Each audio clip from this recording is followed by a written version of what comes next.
Welcome to the Radical Lifestyle Podcast, brought to you by Generation to Generation, where you'll be inspired by the past, equipped for the present, and prepared for the future as we engage in conversations with people from around the world. If you've been inspired by the guests that we've had on the podcast, please like, subscribe, comment, hit notification bells, whatever you can do on the platforms that you're listening on, so that more people have the opportunity of hearing these and engaging in our community. Hello everyone, this is Andrew and Daphne. Our guest today is John Spencer. John, for people that don't know who you are, could you just say a bit about where you're from and what you do? Oh, where I'm originally from, that's a long time ago, but originally from Indiana, but I'm the chair of Urban Warfare Studies at the Modern War Institute, which is a research center at the United States Military Academy in West Point, New York. I served in the military for 25 years as an infantry soldier, had my own deployments into combat, 2 years in Iraq. But once I retired, I became what I do now, which is a researcher that travels the world researching wars and battles within urban focused. So I've been studying just urban warfare, so war happening in cities and urban areas for over a decade now, writing, podcasting like you, and making trips into combat zones to have an understanding of the complexities, the challenges, the progress of it. I had been studying Israel for a long time because unfortunately Israel has had to fight many wars, to include in their own urban areas. And when the October 7th happened, I, of course, was aware of what the IDF was. I'd been to that area many times. But I've also traveled 3 times now since October 7th and went into Gaza with the IDF and have been writing pretty frequently about my observations based on my research that has been, for some reason, which I'm sure we'll talk about, counter to what we would call the mainstream opinion or position about what the IDF are doing, what the realm of possible, how it could have been done differently, all of these things. Okay, and then for people that listen to this, they want to find out more, maybe hear your podcast, go and see some of the research you've been putting out there. Where can they do that?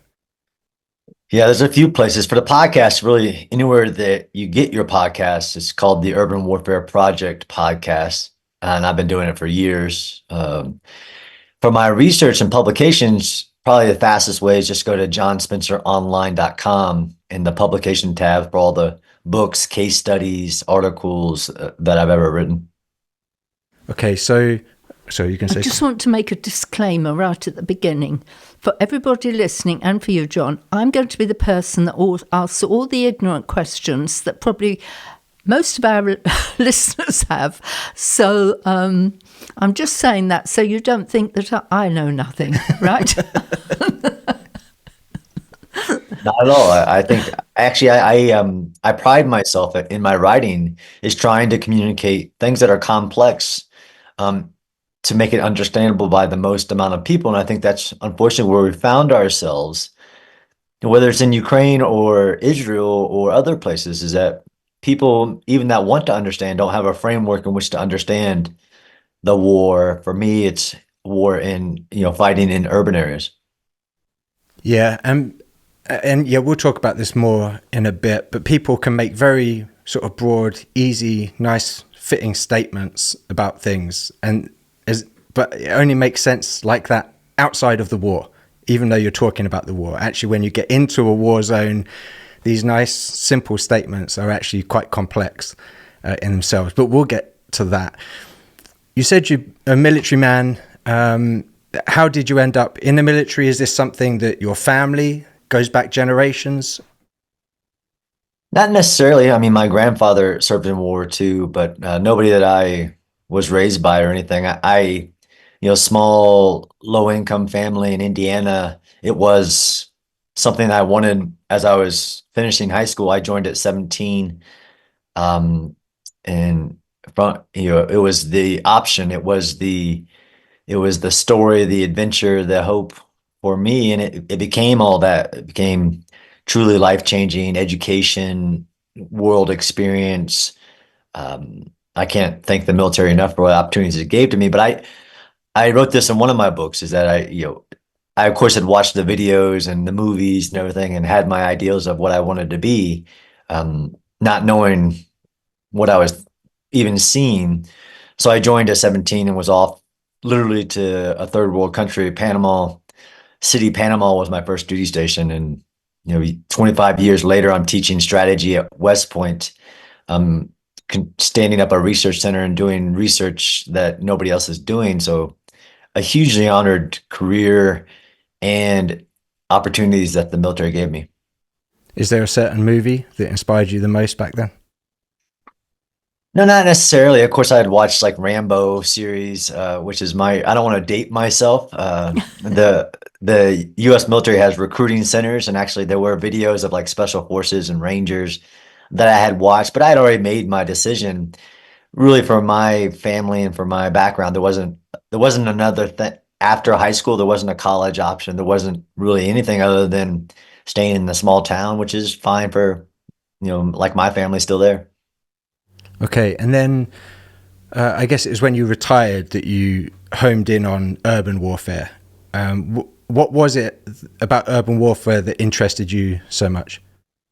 Yeah, it actually wasn't. I had started one of my assignments actually before moving to West Point to teach was in the Pentagon for a four-star general. I was basically assigned to this small group of researchers where I got introduced into methodologies for doing research, but we were looking at mega cities. So these massive cities around the world that are growing exponentially, in a city of over 10 million, and could the U.S. military, in all its strength and power, projection, everything, do operations in megacities? That started the kind of interest in academically looking. And of course, I had two tours in Iraq, one for the invasion in 2003, and I went back in 2007, 8 at the height of the fighting in Baghdad. So I had my own experiences.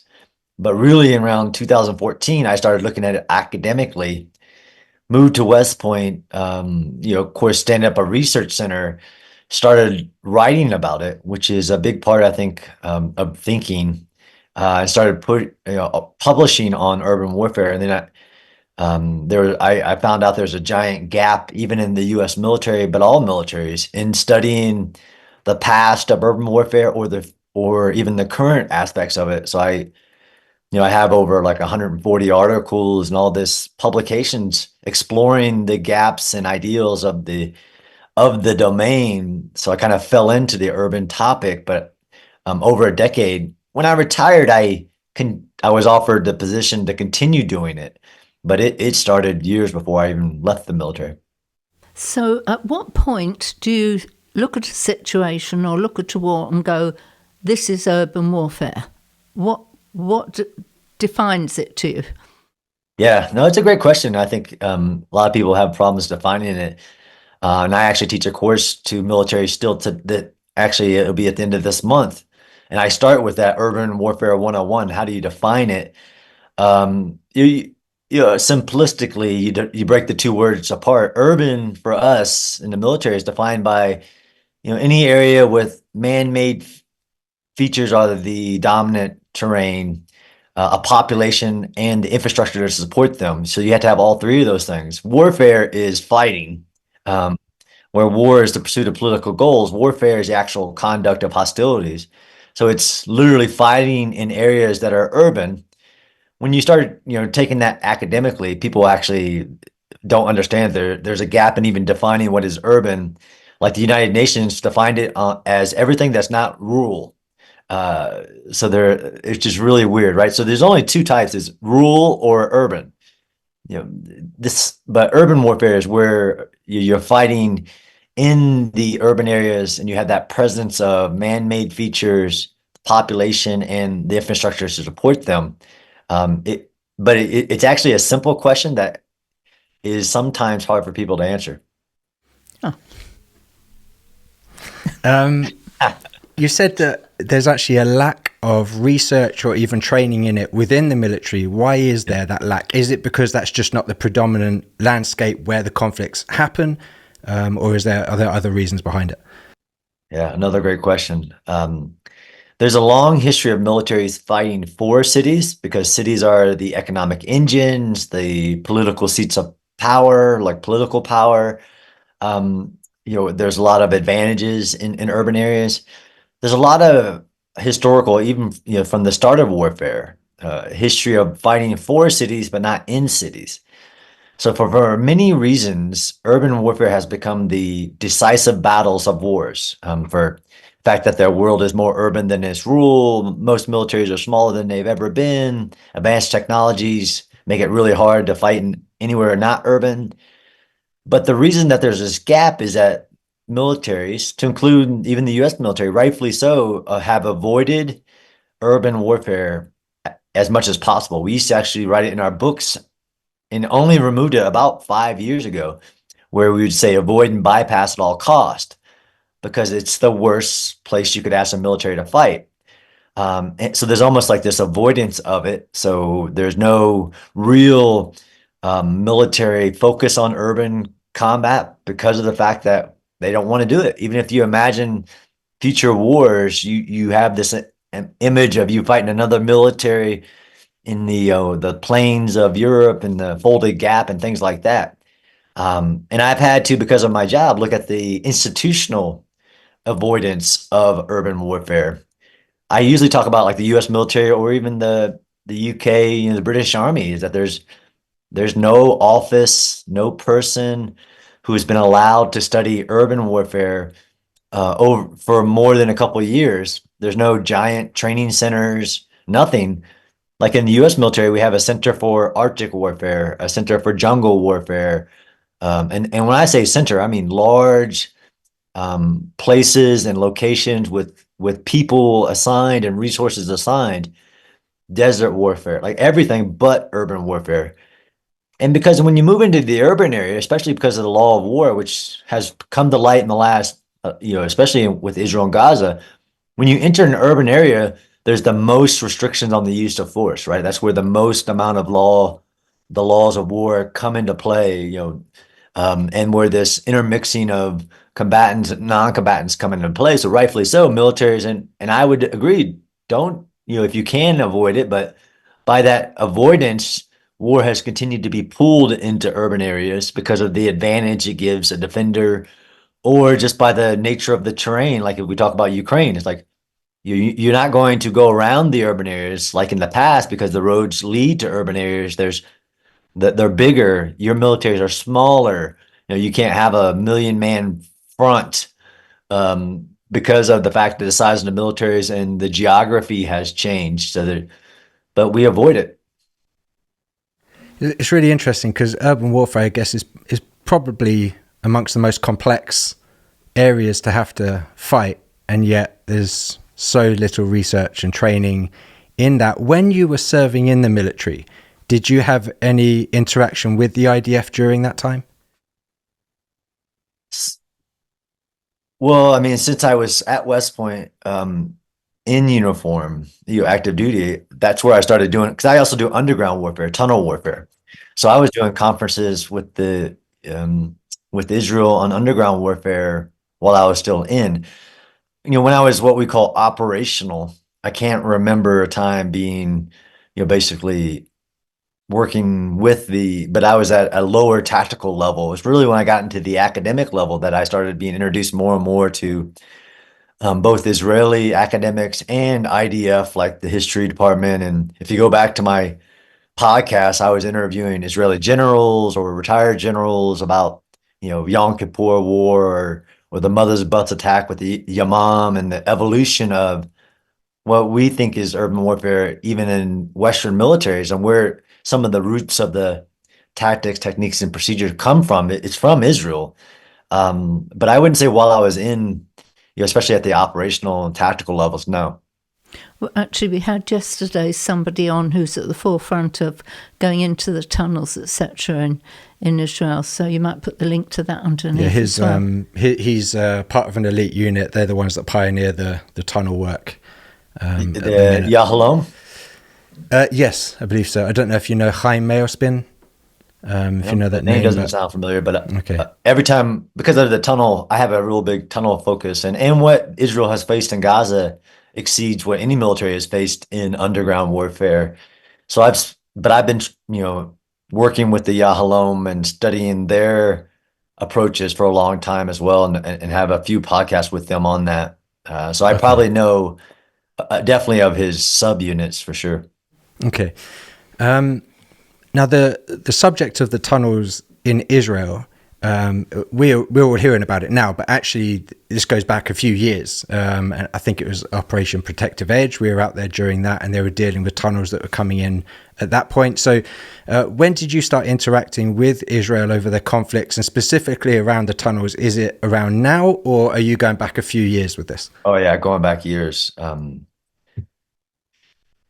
did a tunnel warfare conference in 2018 with then IDC Herzliya, which is now Reichman University, because one of my friends, as I was getting into the academic world and really not being able to separate underground warfare from urban warfare, because in urban terrain, there's usually not even tunnels and underground meant for war like Gaza, but subway tunnels and all of this, and how um, in 2018, I was doing a conference with my friend Daphne Richmond Brock, who's an academic who wrote the book called Underground Warfare.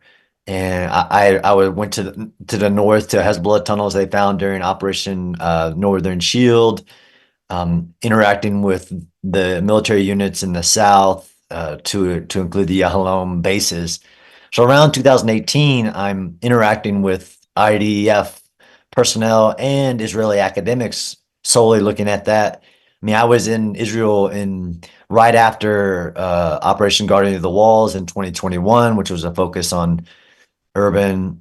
Even my mentor, when I was in that group back in 2014, had written a book called Hard Target. I think it was comparing Israel's operations in Operation Cast Lead to another operation. So it's been a while, actually. This is why, again, when I went back after October 7th, I wasn't trying to find ways into Israel. I had many contacts within the IDF and other organizations that I could start asking questions. Now, we'd heard about the tunnels. You hear about it. It's only during this conflict, maybe, that it's become apparent how extensive that tunnel system is. At what point did that become apparent to you, just how vast the tunnels are under Gaza? And maybe you could talk a bit about that. People may not realize just how much there is that they're dealing with on and that how front. big they are. How big. Yeah. I mean, I knew, and if you look back at my writings, I knew that it was going to be the predominant challenge for the IDF, was going to be dealing with the underground. We also call it subterranean.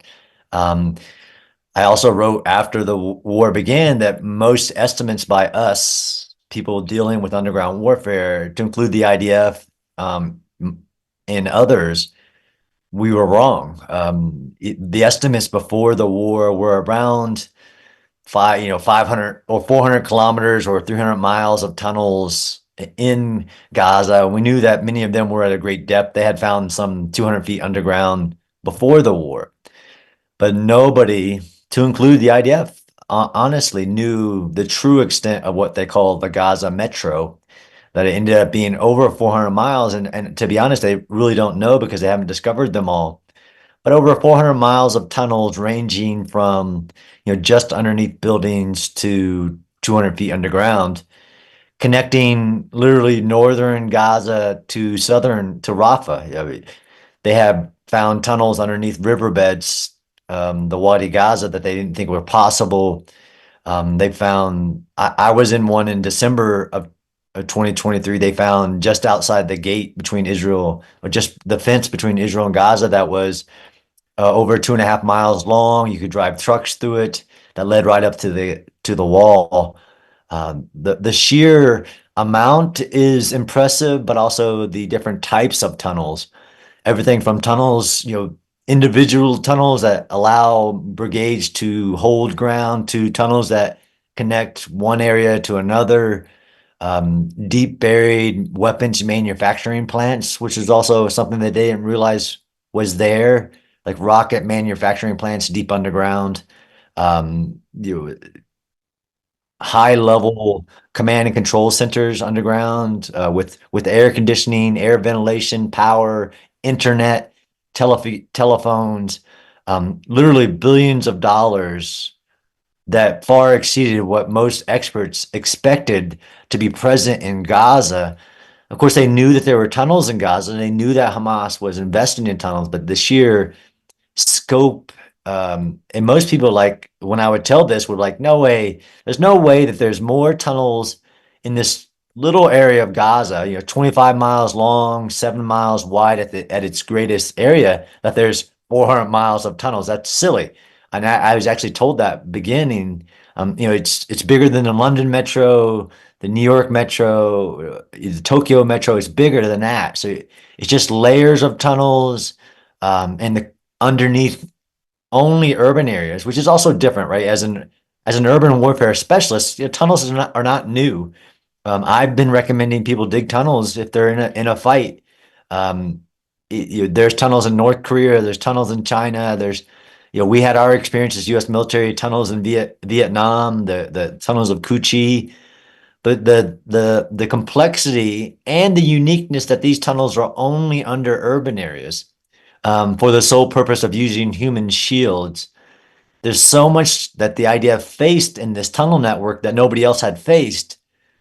Of course, other people have faced the challenge of tunnels, but not at this scale, not at this complexity, and really, and I wrote about this, not at this strategic level where the enemy strategy, so at the political strategy, war is the pursuit of political goals. For Hamas, the tunnels were a critical capability to achieving its political goals.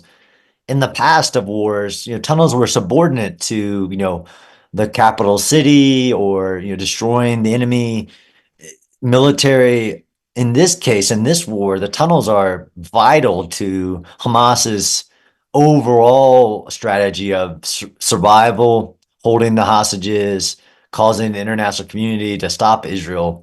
So there's a lot of uniqueness in this tunnel environment.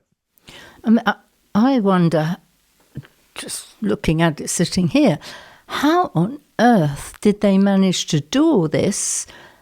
And never mind the idea for Israel, anyone not realise? I'm imagining all the stuff that must have gone into it. The simplistic level, where did all the soil go to that came out of it? And so that blows my mind for start, how the depths of it wasn't even begun to be understood, it appears. And the other thing, just highlighting that you mentioned briefly, they cannot move maybe in the way that they would move because the unknown placing of the hostages, which adds a great big complexity into the middle of it. Yeah, there's a lot there.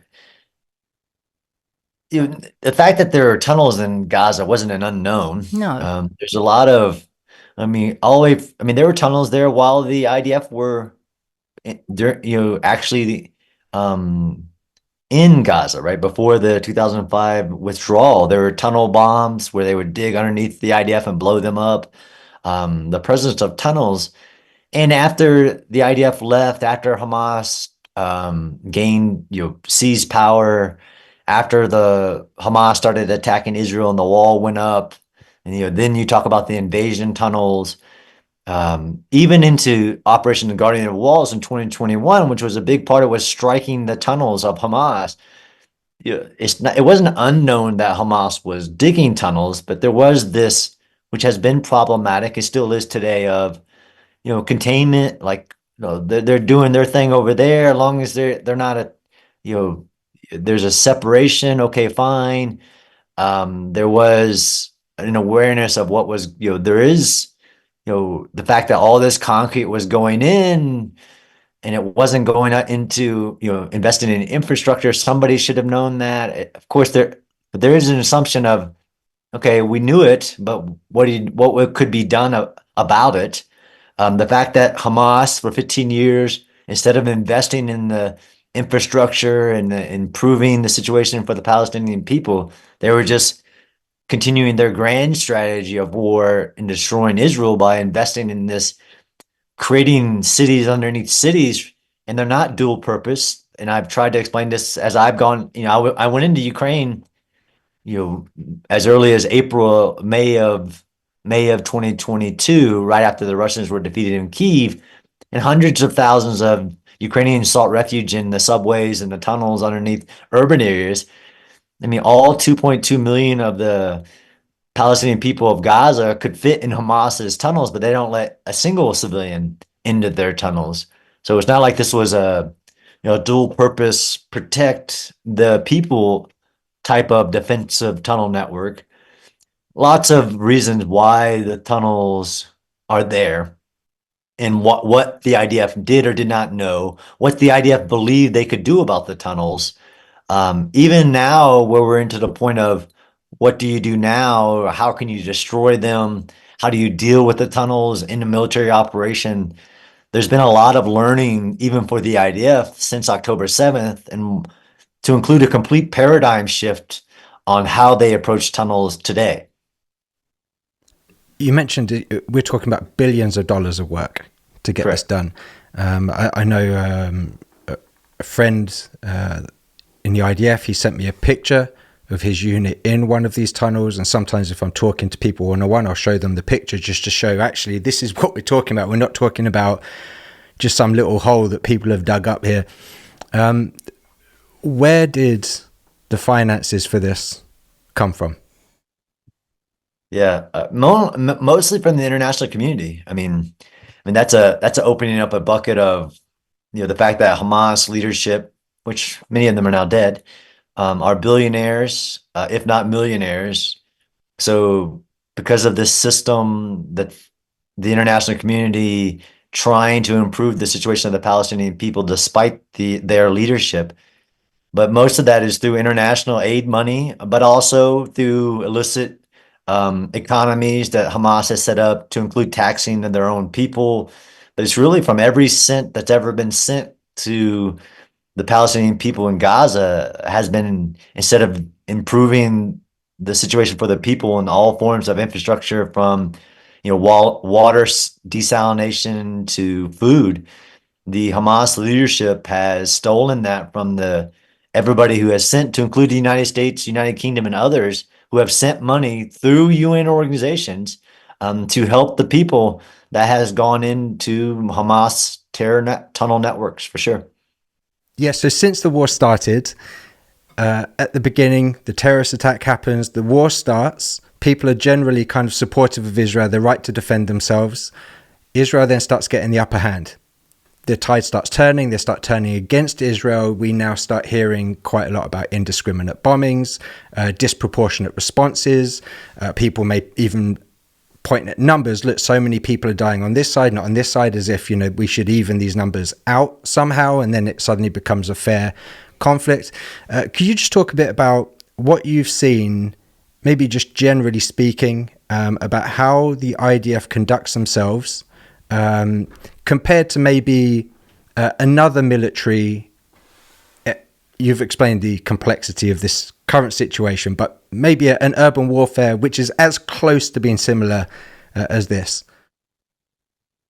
Well, you asked me to do almost an impossible, because there's no military who has faced the same challenges. I'll get you close. But this idea, again, which is the context that escapes people, especially in the modern world. So your question is very complex, and why I'm so busy is explain to people, one, even what October 7th was. Although, yes, it was terrorists that did it, but it was an invasion of another nation for the purpose of destroying it.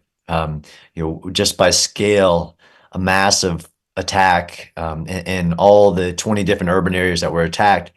Then Israel declares war in accordance with all frameworks of war, right? There's actually very, very few international law reasons in which a nation can go to war. And this one of, I've just been invaded, I've just been attacked, in Article 51 of the United Nations, defensive war is one of the few reasons, especially if you want to look at other people like Russia and others who are violating law of basically waging war against another nation, which is what Hamas did. Hamas invaded. It was the political apparatus with the military of a territory not a nation, but a territory that was left alone for 15 years and was building, like we talked about, this entire world of theirs for the sole purpose of destroying Israel.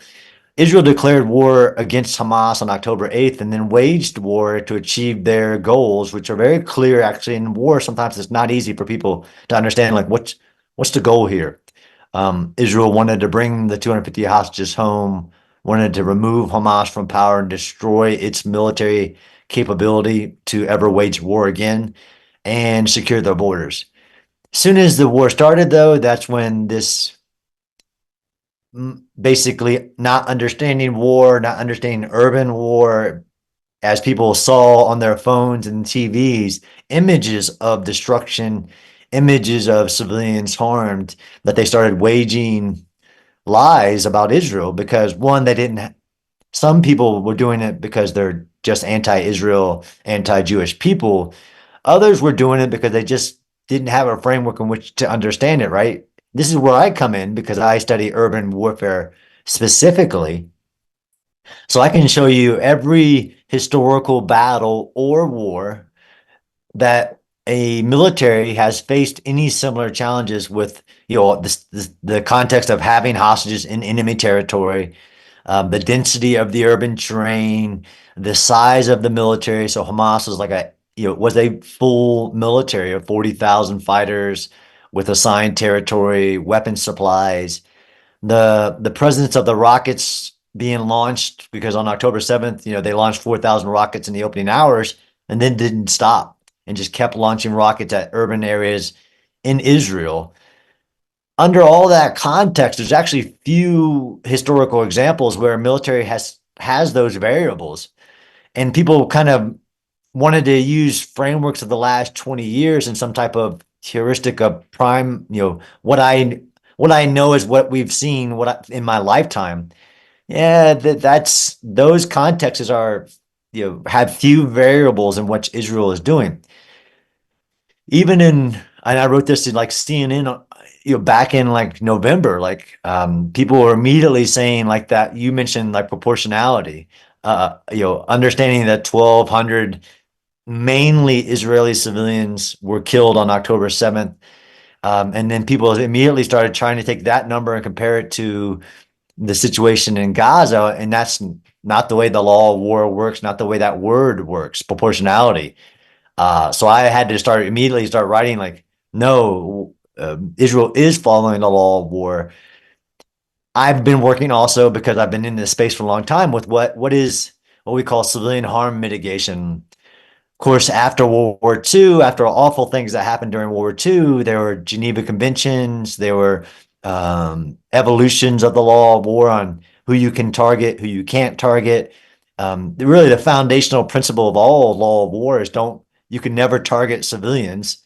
And immediately people were accusing Israel of, basically seeking vengeance, trying to punish the Palestinian people, all of these things that weren't what I was seeing, to include from October 8th on to all my trips into Israel in December of 2023, February and July of December of 2022, and then February and July of 2023, was that everything that there was in this popular media or even mainstream media was opposite of what I was seeing on the ground with the IDF compared to the challenges.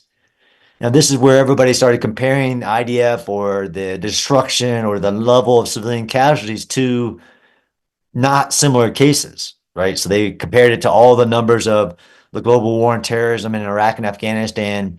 Or they compared it to a single battle like in World War II, an air campaign, like they said, is worse than Dresden, or all these other frameworks, which you had to question the bias that was going into the research versus the actual data on the ground. And when I met with, as I was writing and researching, even within Israel, to include the Israeli government and the IDF, didn't know how to compare Gaza to anything that had happened in the past. Israel knows its own history. They don't really know everybody else's history. And this is where, again, I started writing, and I would give examples of, okay, look, if you want to compare what's going on in Gaza to anything that's happened before. Make sure you're using the right apples to apples, not apples to oranges, because even in the history of urban warfare, not all urban warfare is the same. When you have a contested urban area, as in when you have somebody who's defending it, that's going to be a lot different than just battle that's happened in urban areas where two militaries have met in urban areas. If you defend urban terrain, it can become a very destructive, protracted, costly war on, in all terms. And the one example I gave it, people, was the Battle of Manila in 1945, which was a battle in which the United States and the British and others had over 4,000 prisoners of war, men, women, and children that had been left behind. And then when the U.S. military regained strength, went back into the Philippines, those 4,000 civilians were being held in the city of Manila, which again doesn't compare to Gaza because it was a city of, only 1 million, but that's a pretty big city. Even in the geography of Gaza, people started making false comparison or actually false statements about how big it was or how dense it was. But in Manila, very highly dense, Japanese were defending it, holding American hostages. So there were 17,000 Japanese defenders. We attacked with 37,000 Americans. The general at the time didn't want the city destroyed, so he didn't allow the Americans to have any aerial bombardments or aerial munitions. And over 2 weeks, we successfully returned the American and British hostages. They called them internees back then, but there were 100,000 civilians killed in that battle. The defenders had prepared the urban area. They had tunnels. They themselves didn't care about the population, and they were killing a lot of the Philippine population themselves. And they were going to die in place. So some of the variables that are in Gaza were present in that awful battle. And then people, when I gave that comparison, will say, well, that was before the Geneva Conventions when we said we wouldn't harm civilians in some reason. So then I give them other battles like the 1950 Battle of Seoul, very similar situation. Tens of thousands of civilians die in the battle. But everybody wanted a modern framework. So then they try to use, again, the war is really complex and war is hell, right? So there is a case of this, and I think you mentioned this at the beginning, like why now, right? But the fact that we can see into war unlike we've ever been, that social media will feed people through the algorithm what they're interested in. So if they want to see civilian deaths in urban areas in Gaza, the algorithm will feed them stories and clips about that. So this idea of understanding the world war in real time is there. We can talk about the numbers and where the numbers come from, and that these become the headlines of national media sources or even national leaders without frameworks of comparison of like what has ever come before, what is the law, and what is the realm of possible. And where I've made statements that people think are crazy, that Israel has done more to protect civilians in war than any military in the history of war, because I'm not just saying that, but literally showing everything that's ever come before. Like, how do you get civilians out of harm's way when the other side is trying to get civilians killed? I can show just by the measures that Israel has done more, or the fact that the civilian to combatant ratio is actually very low in comparison to similar situations of contested, defended urban terrain. Well, I've got a couple of questions. I know we're getting close to the end. Yeah. And I know that was a lot too. Oh, no, you're good. No. And I mean, we can maybe have you back another time. We can carry the conversation on. Do you want to ask? I'll have one near the end. Okay, so I guess one question would be, we say that Israel's not targeting innocent civilians. We say they're doing everything they can to lessen that number of innocents killed. People accuse them of genocide. We say it's not genocide. But then they see the images of Gaza being leveled, of these horrific scenes. And they say, well, that certainly looks like it is. Can you help people to maybe understand how, although it looks like complete destruction, that doesn't necessarily mean that it's genocidal or that they are trying to target innocent people? Yeah, it's really hard for people to, like, they want a simple, they don't want to take the time to understand the terms or what war looks like. Agree. And I know that there is a giant anti-war groups of the world, right? The human rights activists that they don't care the reason. Look at these images. Of course, that's bad. I don't care the reasons. Just stop. And I understand those people. What I don't understand is the people that don't want to take the time to even understand what the word genocide means. So on the targeting of civilians, so it's not just John Spencer's opinion based on his research, but literally the entire United States, who at time has said different things, has said there's not one bit of evidence of Israel targeting civilians, aid workers, journalists, anything. And that really matters, as in, of course, there is civilian casualties and just immense amount of destruction happening in Gaza, at not by intent. So that is where, genocide is a term that is defined, very strictly defined, by intent and actions. As in, are you trying to eliminate, there's 4 categories of culture, people, everything. Are you trying to do that? Or if by intent, or are your actions showing that you're, no matter what you say you're intending to do, this is by your actions. And by both variables, again, if Israel was trying to harm civilians, if they were trying to commit genocide, they're really bad at it.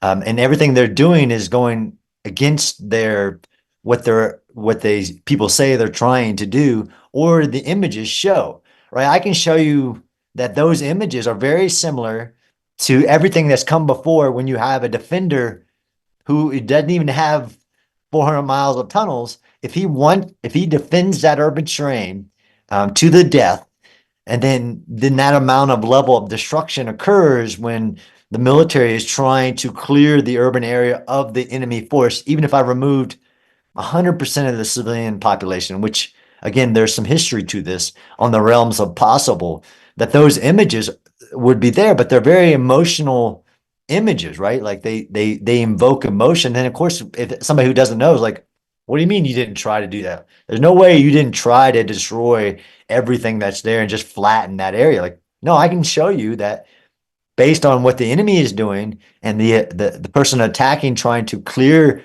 the enemy, destroy the enemy, that this is the nature of urban warfare, depending on the actions of the enemy. And that doesn't absolve Israel, in this case, of having to take all precautions to prevent civilian harm, which is, again, going back to everything Israel's done, the evacuating of cities, the use of force, the measures they've taken to get civilians out of harm's way, despite the fact that this is unique on the fact that Egypt won't let anybody out of Gaza. There are some uniquenesses here, but this is the cognitive dissonance that is really hard to fight against. Like, no matter what I say, and no matter the history of this, people are still going to see the images and say, like, I don't care, this is bad, and Israel's doing it on purpose, although that's not what the law of war or the actual facts of what Israel is trying to do. It's really hard to convince people otherwise, right? Because they want to make up their own mind based on the images they're seeing. Like, of course, Israel's just doing this on purpose, right? The hostages situation. Of course, there's a different way. That's the other thing I have to rail against, is like, yeah, but there's a different way to do this. Like, well, I can show you from history that there's not. Yes, if Israel just wouldn't have done it, there would not have been a lot of destruction. If Israel just would have said, fine, we'll negotiate for the next 10 years to get our hostages back, and we'll allow the rockets to rain down on our cities, and the fact that the sense of security in the Israeli people is gone, we have to let that happen. But the idea that there was another way, there were some other ways to do it, but the idea that that would happen without a lot of destruction or all these things is just not, it's ahistorical. It's not based on the history of everything that's come before this. Okay, my last question for this episode. And maybe you want to address this in a more broader sense, but people are horrified when hostages are taken, or even left behind. You can look at what happened with Afghanistan withdrawal. There's American citizens, they're left behind. You have to get them out. We could maybe talk about a Benghazi situation. We're not doing enough to get our people out. We can point to different things. People are generally horrified if their people are left behind, and the country isn't doing enough to get them. What is a country within its right to do when their people have been taken hostage? Well, that's not. Come on, man. That's a context specific. And this is where people don't understand the law and the norms of nation states, right? Like hostage rescue operations, which are huge in the world. Like, why do people take hostages? Why did Hamas take hostages? There's a unique history there. Unique design of the psychological warfare of, they didn't just take hostages, they took children, women, civilians. I mean, there's a lot of history to the psychological warfare of why Hamas took hostages. What is the history of Hamas's taking of hostages and negotiations, and what's the history of hostage rescue operations into enemy territory, let alone, like you said, if this is it's another nation, what's the framework of what is allowed, by law? What are the international norms? All of this that is there in hostages and getting hostages back. Under this framework, though, of a war, it's a huge component of it. But going back to why Israel is legal to execute the war, to retrieve its hostages, but also to remove the threat that just invaded and committed all these horrific war crimes in Israel, is that hostage piece is a part of the legal aspects of the war, but more so, and when you get into proportionality and all these things, also to remove the threat that is Hamas, that is holding the hostages. So that's the complexity of, again, what Israel faced that nobody has faced in history that I can find. It includes the hostages, but you know as much as I do about the laws, the capabilities, and the norms of hostage returning, whether it's military, political, economic, information, all these different national tools that a nation will use, even if you're a citizen of another nation. Like, there are American hostages in Gaza today. As an American citizen, you're like, okay, what is my nation doing to get my citizens back? Because by citizenship, you get, this is a part of that bond or agreement. Like, you're a citizen, I will do everything possible to return you, and there are a lot of nuances to that. So this is the question maybe you don't want me to ask. It's the question maybe you can't answer, but you know what? I'm just going to ask it. How many do you think are still alive, and what do you think is the chances of getting them back? Yeah, I don't mind answering it. It's a tough one. As I know, if it was my children being held in Gaza by this vicious, evil organization, in my terms, I would want everything done physically possible. Of the over 100 hostages still being held in Gaza by Hamas, I look to Israel, and based on all the intelligence they have, estimates of about 50 of those are already dead and known to be dead. Unknown of the others that are alive, what condition they are. I mean, it is Hamas's greatest bargaining chip to hold hostages. So I do believe that many are still alive. I do believe that it's been a combination of military force and diplomatic efforts that have brought over 100 of them home successfully. Is the combination of that military pressure. So I do actually have personal hope. And I, as a parent or somebody, would want to hold on to hope, and how much that is now we're approaching a year of that psychological warfare on the families and on the nation. But I actually do believe that they can return many of the hostages home still alive through that military, diplomatic, and other forms of national power. And I know from my own visits of interviewing everybody from the leader of Israel to the leader of the military down to that is their top priority. But how complex it is on how to do that in that environment, how to get them home is the $1 million, insane, we'll call wicked problem. So I would like to close with this statement to everybody who's listening and who's been talking about the innocent civilians in this. The hostages are.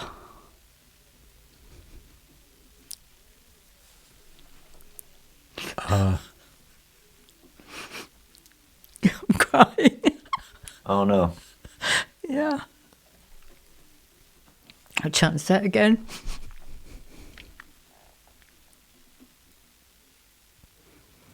You say it.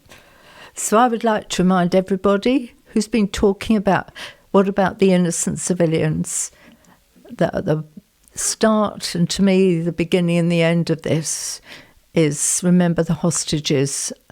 If anybody was innocent civilians, any babies, teens, adults, elderly, remember innocent civilians. Yeah, John, thank you so much for taking the time. Really appreciate it. It's been really good to get your thoughts and for people to hear from someone who's on the cutting edge of research into urban warfare. There are probably not many people like you around that can give such good insight into the complexities of these situations. And we'd love to have you back again sometime. So thank you so much. Thank you. Thank you. Thank you for what you guys are doing, for sure. Thank you for listening to this episode. Remember, if it inspired you, share it with others so we can see more people engaged in this community.